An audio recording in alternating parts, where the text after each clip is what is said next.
আসসালামু আলাইকুম প্রিয় দর্শক, আজ 31শে আগস্ট 2025 রবিবার চলে আসলাম আবারও তীব্র ঝড় বৃষ্টি, নিম্নচাপ, ব্যবসা, গরম এবং বিস্তারিত আবহাওয়ার আপডেট নিয়ে। আগামী 48 ঘন্টায় বাংলাদেশের দক্ষিণাঞ্চলে ধেয়ে আসছে নিম্নচাপ, উত্তাল হয়ে উঠবে উপকূলীয় সমুদ্র, তাণ্ডব চালাতে পারে আবারও। সারা দেশের দক্ষিণাঞ্চলে ভারী থেকে অতি ভারী বৃষ্টিপাতের সতর্কতা জারি করলো আবহাওয়া অধিদপ্তর। ভারী বৃষ্টিজনিত কারণে আবারও প্লাবিত হতে পারে দেশের নিচু এলাকা থেকে শুরু করে আগামীকাল সোমবার 1 সেপ্টেম্বর নাগাদ কেমন থাকতে চলছে দুই বাংলার আবহাওয়া। বাংলাদেশ থেকে শুরু করে ভারতের পশ্চিমবঙ্গ, উত্তরবঙ্গ, আসাম, ত্রিপুরা, মেঘালয়, মিজোরাম সহ সারা দেশের কোন কোন জেলাগুলোর উপর ভারী থেকে অতি ভারী বৃষ্টিপাতের সম্ভাবনা রয়েছে। এছাড়া দেশের দক্ষিণাঞ্চলে একেবারে প্রবল বেগে ধেয়ে আসছে ভারী বৃষ্টি। এই বৃষ্টিপাত কোন কোন জেলাগুলোর উপর অতি প্রবল আকারে বিধ্বংসী আকারে তাণ্ডব চালাতে পারে তার সম্পূর্ণ বিস্তারিতভাবে জানিয়ে দেবো ভিডিওটির মাধ্যমে। জানতে হলে ভিডিওটি না টেনে শেষ পর্যন্ত দেখবেন, ভালো লাগলে লাইক করবেন। সবার আগে প্রতিদিনই গুরুত্বপূর্ণ আবহাওয়ার খবর পেতে চ্যানেলটি সাবস্ক্রাইব করে পাশের বেল বাটনে ক্লিক করে রাখবেন। আর ভিডিওটি আপনি কোন জেলা থেকে সরাসরি লাইভ দেখছেন অবশ্যই কমেন্ট করে জানিয়ে দিবেন। এই মুহূর্তে সরাসরি আমরা চলে আসলাম স্যাটেলাইট ইমেজের উপর। আজ রাতে দেশের বেশ কিছু এলাকায় আকাশ প্রচণ্ড মেঘলা থাকবে। সকাল থেকে দেশের বেশিরভাগ এলাকায় অস্বস্তিকর ঘুমট, ব্যবসা, গরম ছিল। এই মুহূর্তে বিকেলে কিন্তু অলরেডি মেঘমালা তৈরি হচ্ছে। সন্ধ্যা ও রাতের মধ্যে বৃষ্টিপাতের সম্ভাবনা থাকবে কিছু কিছু জেলায়। ইতিমধ্যে আমরা দেখতে পাচ্ছি এখানে দেখুন একেবারে জাইন্তিয়াপুরের দিকে চেরাপুঞ্জি এবং এখানে দেখুন যাওয়ায় এখানে বেশ কিছু এলাকায় ব্যাপক বজ্রবাহী মেঘ তৈরি হচ্ছে। সিলেট বিভাগের উত্তর দিকের কিছু কিছু এলাকায় বিক্ষিপ্ত আকারে বজ্র সহ বৃষ্টিপাতের সম্ভাবনা থাকবে। বিশ্বনবাপুর, বাগমারা, এদিকে দেখুন নেত্রীগুনা, ফুলপুর, গাইবান্ধা, টোরা, উত্তরবঙ্গের বেশ কিছু এলাকায় ব্যাপক আকাশ মেঘলা থাকবে আজ রাতে। সঙ্গে কিছু কিছু এলাকায় বজ্র বিদ্যুৎ সহ বৃষ্টিপাত হওয়ার সম্ভাবনা থাকবে। এদিকে ফরিদপুর, শাইলকুপা, যশোর, লোহাগাড়ার আকাশ মেঘলা হয়ে গেছে। পাবনা, বেড়া, বাগুড়া, এখানে দেখুন বাঙ্গুরা, তারপর তারাস, সিংড়া, সিরাজগঞ্জ সহ বেশ কিছু এলাকায় ব্যাপক আকারে আকাশ মেঘলা হয়ে গেছে। নন্দিনীগ্রাম, বগুড়া, সরিষাবাড়ি ব্যাপক আকাশ মেঘলা। এছাড়া আদনদিঙ্গি, আক্কেলপুর, পাটনিটোলা, পরশা, ঘুমস্তাপুর, তারপর এখানে নবাবগঞ্জ সহ মোহনপুর বেশ কিছু এলাকায় এই মুহূর্তে আকাশ প্রচণ্ড মেঘলা অবস্থায় রয়েছে অলরেডি এবং দুয়েক এলাকায় বিক্ষিপ্ত বৃষ্টিপাত থাকতে পারে। এছাড়া খুলনা, সাতক্ষীরা, সুন্দরবন, এখানে শিবনগর, এখানে আকাশ মেঘলা থাকবে। হালকা কিছু কিছু এলাকায় বিক্ষিপ্ত বৃষ্টিপাত হতে পারে। লালমোহন, বরিশাল, জালকাটি, পটুয়াখালী, এদিকে মতিরহাট আকাশ প্রায় পরিষ্কার থাকছে। চট্টগ্রাম বিভাগের দিকে আকাশ পরিষ্কার এবং সন্ধ্যা থেকে রাতের মধ্যে আকাশ এখানে মেঘলা হতে পারে বা কিছু কিছু এলাকায় বজ্রসহ কিছুটা বিক্ষিপ্ত বৃষ্টিপাত হতে পারে। তো আপাতত বঙ্গোপসাগর এখনও স্বাভাবিক অবস্থা রয়েছে, কোনো ধরনের উত্তাল পরিস্থিতি তৈরি হয়নি। বঙ্গোপসাগরের এদিকে পশ্চিমবঙ্গের বেশ কিছু এলাকায় আকাশ প্রায় পরিষ্কার অবস্থা রয়েছে। তবে আগামী 2 সেপ্টেম্বর থেকে আবহাওয়ার বিরাট বড় পরিবর্তন কিন্তু লক্ষ্য করা যাচ্ছে। দেশের দিকে ধেয়ে আসছে ভারী বৃষ্টি। 1 তারিখ থেকে শুরু করে মঙ্গলবার 2 তারিখের মধ্যে বৃষ্টিপাতের সতর্কতা জারি করা হচ্ছে বেশ কিছু অঞ্চল জুড়ে। তখন এদিকে প্রথমবার এখানে দেখুন মায়ানমার থেকে কিন্তু এই নিম্নচাপটি কিন্তু দেশের দিকে প্রবেশ করতে যাচ্ছে সরাসরি মায়ানমার উপর দিয়ে। এখানে বাংলাদেশের টেকনাফ, এদিকে কক্সবাজার অথবা পাহাড়ি অঞ্চল এখানে মাঝারি থেকে ভারী বৃষ্টিপাতের সম্ভাবনা থাকছে। মহেশখালী, চকরিয়ার এদিকে কুতুবদিয়া, থানচি এবং এখানে সাতকানিয়া, রোয়াঙ্গাছড়ি, রাজস্থলী এলাকায় মাঝারি থেকে ভারী বৃষ্টিপাতের সম্ভাবনা থাকবে। এদিকে হাটহাজারি, পডিকচটি, রাঙ্গামাটি, আর এদিকে দেখুন মানিকছড়ি, লংগদু, কাকড়াছড়ি, দিঘিনালা, মগিয়াবাড়ি এই সকল জেলাগুলোর উপর বৃষ্টিপাতের সম্ভাবনা থাকবে সোমবার 1 তারিখ নাগাদ।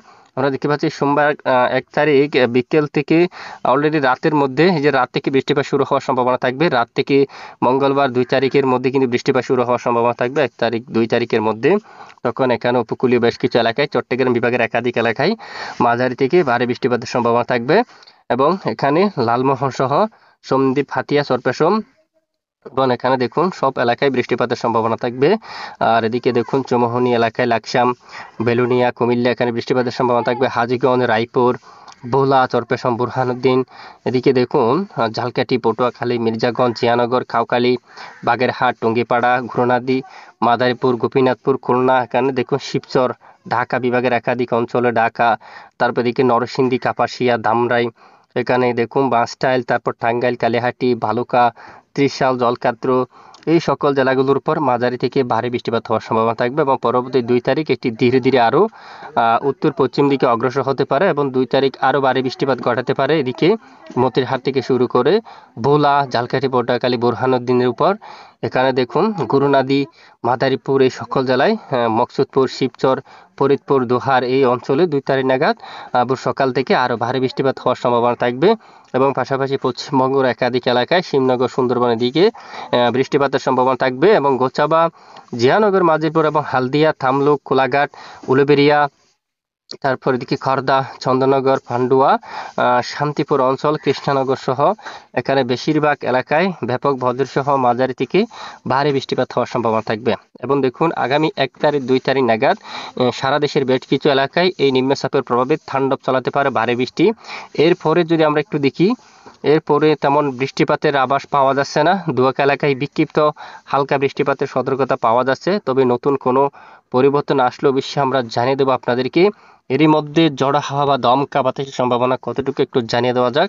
তো ইতিমধ্যে আমরা দেখতে পাচ্ছি সোমবার 1 তারিখ রাত থেকে শুরু করে মঙ্গলবার 2 তারিখের মধ্যে উপকূলীয় সমুদ্র অঞ্চল উত্তাল হতে পারে। এদিকে উপকূলীয় অঞ্চলের দিকে টেকনাফ সহ কক্সবাজার, রোকিয়া, চেনমাটিংয়ের দিকে চকরিয়া, কুতুবদিয়া এই সকল স্থানে কিন্তু ঘন্টায় 40 কিলোমিটারের উপরে দমকা বাতাস কিন্তু প্রবাহিত হতে পারে। আর চট্টগ্রাম, সন্দ্বীপ, হাতিয়া দ্বীপ এলাকায় এই সকল এলাকায় ঝড়ো হাওয়া দমকা বাতাস কিন্তু বয়ে যাওয়ার সম্ভাবনা থাকবে। সঙ্গে মাঝারি থেকে ভারী বৃষ্টিপাত হতে পারে এবং এদিকে সাগর কিছুটা উত্তাল হতে পারে। বাংলাদেশের যে উপকূলীয় অঞ্চল, এই যে সমুদ্র অঞ্চল, এখানে উত্তাল হতে পারে। তাই অবশ্যই জেলেবাসীদেরকে সতর্কতা অবলম্বন করতে হবে। আগামী বুধবার 3 তারিখ নাগাদও ঝড়ো হাওয়া অব্যাহত থাকবে এখানে। উপকূলীয় বেশ কিছু এলাকায় কলাপাড়া, লালমোহন, সন্দ্বীপ, হাতিয়া এখানে বেশ কিছু এলাকায় দেখুন প্রচণ্ড আকারে দমকা ঝড়ো বাতাস বয়ে যাওয়ার সম্ভাবনা থাকবে। এখানে সাগর দেখুন উত্তাল থাকতে পারে এবং প্রচণ্ড আকারে দমকা বাতাস বয়ে যাওয়ার সম্ভাবনা থাকবে। এবং কলকাতা সহ খুলনা, বরিশাল, ঝালকাঠি এখানে দেখুন কলকাতা, এখানে সাতক্ষীরা, তারপর চন্দননগর, শান্তিপুর এই সকল জেলায়ও প্রায় ঘন্টায় 40 কিলোমিটার পর্যন্ত দমকা বাতাস বয়ে যাওয়ার সম্ভাবনা থাকবে। এবং এখানে দেখুন বিশেষ করে এই যে উত্তর পশ্চিম বঙ্গোপসাগরে আরও একটি ঘূর্ণাবর্ত সৃষ্টি হতে পারে। এই ঘূর্ণাবর্তের ফলে এখানে সাগরে কিছুটা উত্তাল হতে পারে এবং ঘন্টায় 40 কিলোমিটার উপরে ঝড়ো হাওয়া দমকা বাতাস বয়ে যাওয়ার সম্ভাবনা থাকবে। তো ইতিমধ্যে পরের 3 দিনের আপডেটে বৃষ্টিপাতের যে সতর্কতা রয়েছে, ভারী বৃষ্টিপাতের সতর্কতা, তা হচ্ছে হাতিয়া অঞ্চল, বুরহানুদ্দিন, ভোলা, গুরুনাদি, রায়পুর অঞ্চল থেকে শুরু করে এদিকে মোলাউদি অঞ্চল, তারপর কালীহাট, এখানে এই সকল এলাকায় মতিরহাট এবং এখানে দেখুন ছোট ছোট নদী বন্দরগুলোর উপর এখানে দৌলত খান, এই সকল এলাকায় হাতিয়া, এখানে বেশ কিছু এলাকায় মাঝারি থেকে একেবারে ভারী বৃষ্টিপাতের সম্ভাবনা কিন্তু দেখা যাচ্ছে। এখানে অধিকাংশ এলাকায় মাঝারি থেকে ভারী বৃষ্টিপাতের সম্ভাবনা থাকবে। তো আপাতত দেশের বেশ কিছু এলাকায় অস্বস্তিকর গুমট ব্যবসা গরম বৃদ্ধি পেয়েছে। আগামীকালও বেশ কিছু এলাকায় গরমের মাত্রা বাড়তে পারে। উত্তরাঞ্চল সহ কাপাসিয়া, নাগারপুর, সিংড়া, বগুড়া, সিরাজগঞ্জ, এখানে রাজশাহী, মহাদেবপুর, বগুড়া সবটুকু জেলায় ব্যবসা গরম আরও কিন্তু বাড়তে পারে। ঘোড়ারঘাট, দিনাজপুর, রংপুর, ঠাকুরগাঁও, পঞ্চগড়, কুচবিহার, উত্তরবঙ্গের জেলায় জেলায় বাগমারা সহ থেকে শুরু করে মাদান, লাখাই, মৌলভীবাজার, সিলেট, তারপর আমবাসা সহ এখানে বেশ কিছু এলাকায় অস্বস্তিকর গুমট ব্যবসা গরম কিন্তু অনেকটা বেড়ে যেতে পারে। এরপরে কিছুটা কমতে পারে। বৃষ্টিপাতের কারণে ব্যবসা গরম কিন্তু আবারও কমতে পারে এবং নতুন করে 6 তারিখ থেকে আবারও দক্ষিণাঞ্চল দিয়ে আবারও গরমের মাত্রা কিন্তু আবারও বাড়তে পারে। অস্বস্তিকর গুমট ব্যবসা গরম কিন্তু নতুন করে আবারও শুরু হতে পারে। এ হচ্ছে আজকের আবহাওয়ার বিস্তারিত আপডেট। এটুকু সাথে থাকার জন্য ধন্যবাদ।